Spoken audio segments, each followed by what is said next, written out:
गिरता रे तोरा ठनका गिरता राजा महावंश सिंह, आपने बहुत बड़ा गलती की है मेरे बदन पर कुर्रा चला करके। बताइए, मैंने ये पान खाया हूं और इस पान में क्या क्या शर्त है, जल्दी मुझे बताइए। क्या कर सकते हैं? वही 5 शर्त है ना? हाँ, शर्त पूरा कीजिए, बस तुम्हारा काम रेडी। भाई साहब, आप लोग भी देखे हैं कि मेरे बदन पर कुर्रा चला है। इसका जवाब अगर इस राजपूत को मैं नहीं दिया तो मेरा नाम बालाराम देव नहीं। ठीक है, जे गुदर भूखे छे ओकरा बस के कुछो नहीं छे, जे गिदर चुपे चाप रहे छे ओकरा भा जाय छे। अरे जो गिदर भूखता है वो काटता भी है। जल्दी भागा ना तो कुत्ता हुलका देगा। पहले सुनो, ठीक है, हम अगर 5 शर्त को पूरा कर दिया तो उसके बदले मुझे क्या मिलेगा? क्या मिलेगा? हाँ, जो शर्त पूरा करेगा तोरा हमरा से बियाह करे पड़ता। तुमसे शादी करेंगे।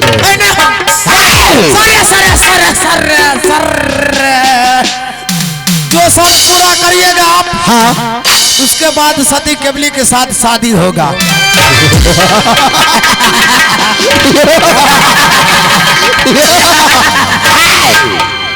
तो ठीक है, जाओ, जा करके तो शादियों का तैयारी करो। और बालाराम डूम अभी जाता है, 8 दिन के अंदर मैं 5 सामान लेकर के आता है। चाहे मेरा प्राण क्यों नहीं चले जाए, पर मैं 5 शर्त को पूरा अवश्य करेंगे। केहन कना गेल त बिन मोछ वाला ये ले। ठीक है, मैं चलता हूँ। एकरे संग जल्दी जाओ। आइए भागा, हेलो के चलो।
महाराज की जय हो। अब क्या करना है? क्या करना है? अरे वो जात के डोम है, उसको बस के कुछ नहीं पूरा होने वाला है। वो तो वैसे ही धमकी दे के गया है। सिपाही, हाँ, अगर अपने दरबार में आ जाए उसको मार कर भगा देना है। एकदम भगा देंगे हम। ठीक है, नहीं होगा गोली गठा चला के उसको मारिए देगा जाने से।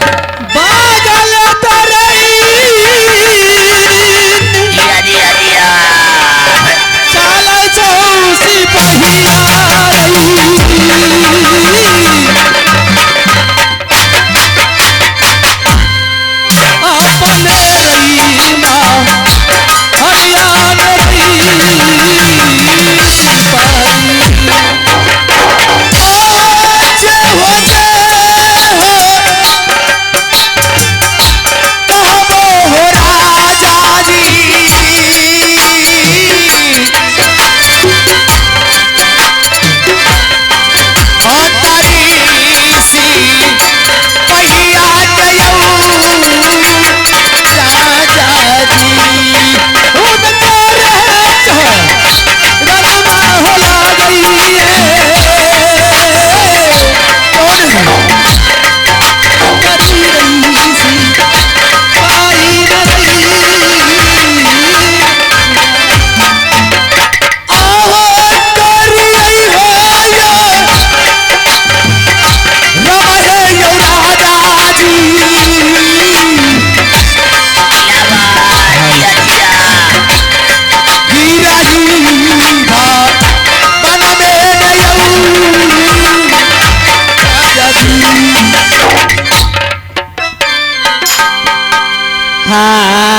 प्रार्थना सुनाइए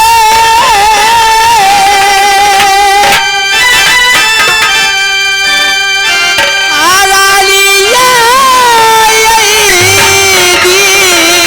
दीदी सा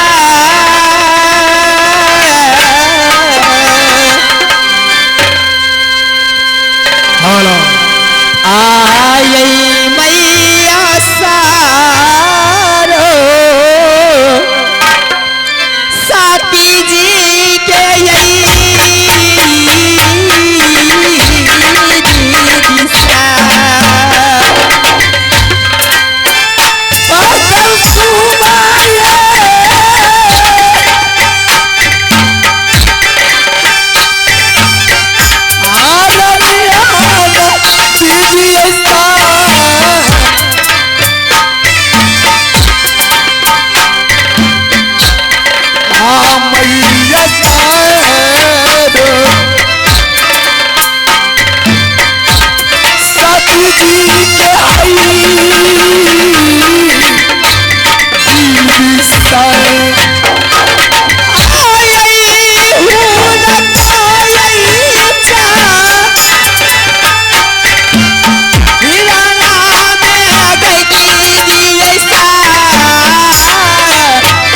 जाओ जाओ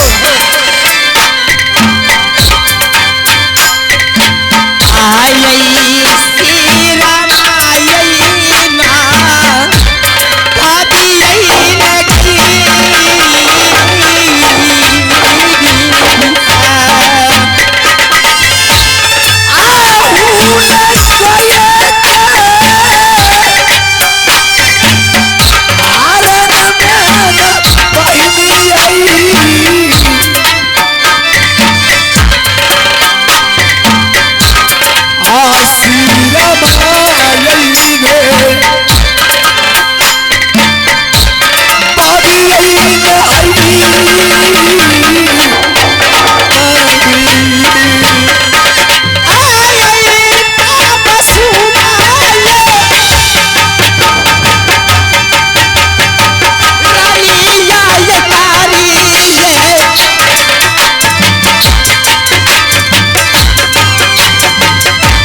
सीरा माई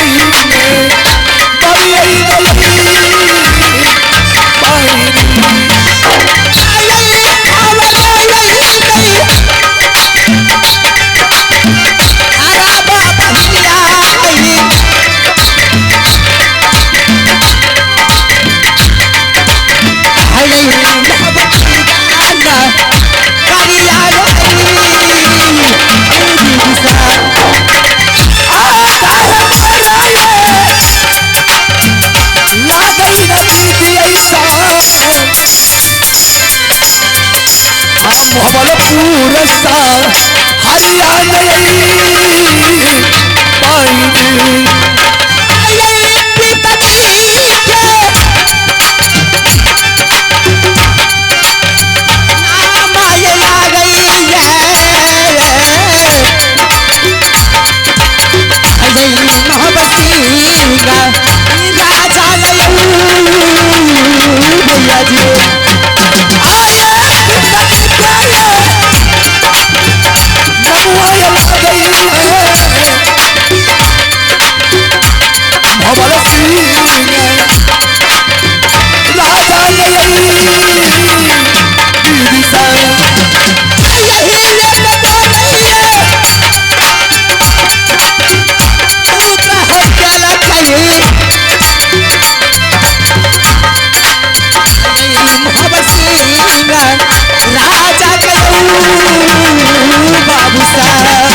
हमारे घर महाबलपुर पड़ती है। मेरे पिताजी के नाम महाबल सिंह। हे भगवान, हे परमात्मा,